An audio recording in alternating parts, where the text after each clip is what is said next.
All this week, we have been bringing you a 5-part series entitled Heroes of the Humane Society. Our Clarke Heipel goes in depth to properly show the inner workings of the shelter, which includes animal rescue, spay and neuter services, and of course, adoptions. Today, we head back out on the road with OSPCA Inspector Nicole Driscoll. Here's Clarke with Part 4. Your TV North Bay is proud to present Heroes of the Humane Society, Part 4, OSPCA Ride Along.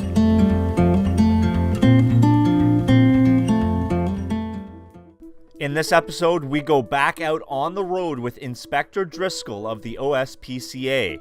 I asked her about the cruel and disturbing blood sport, dogfighting. Many people might be surprised to learn that there's cases of dogfighting in Canada and more specifically in Ontario, and you dealt with one case. Can you tell us about this case? Yeah, so I was involved with, as part of the major case management team, we had a report come into our provincial office back in 2015, I believe it was, of suspected dogfighting in Eastern Ontario. So myself and my colleagues, members of the major case management team, attended, and we executed a number of warrants that day. So an Ontario SPCA Ontario SPCA Act warrant, as well as a Dog Owners Liability Act warrant on the property, and we located 13 pit bull type dogs that appeared to be used for the purpose of dogfighting.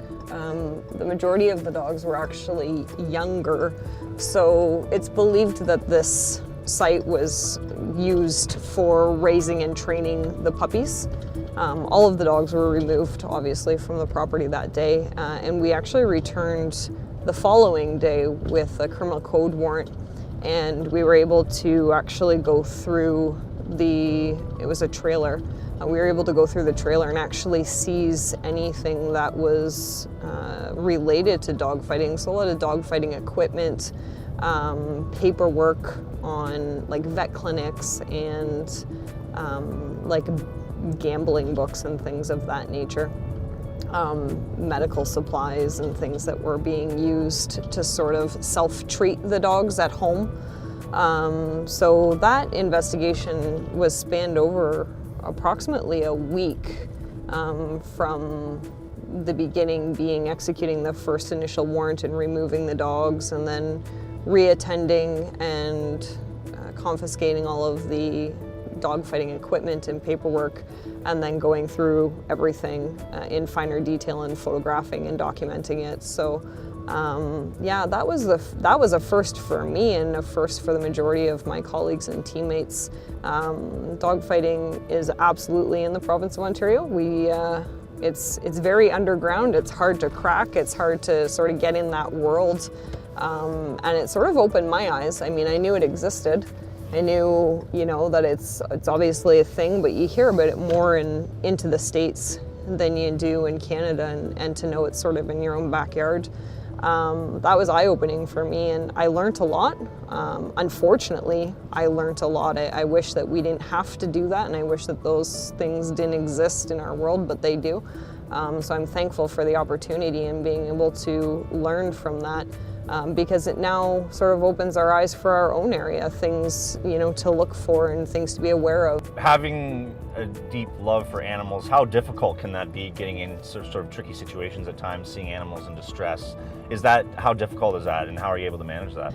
It's funny, and people ask me that a lot, and I don't know if it's because I've been doing the job for so long or because I was sort of exposed to it at such a young age, but I have this unique ability to sort of turn my emotions off when I need to. So I've never really struggled with remaining professional for the purpose of the animal and, enforcing our legislation.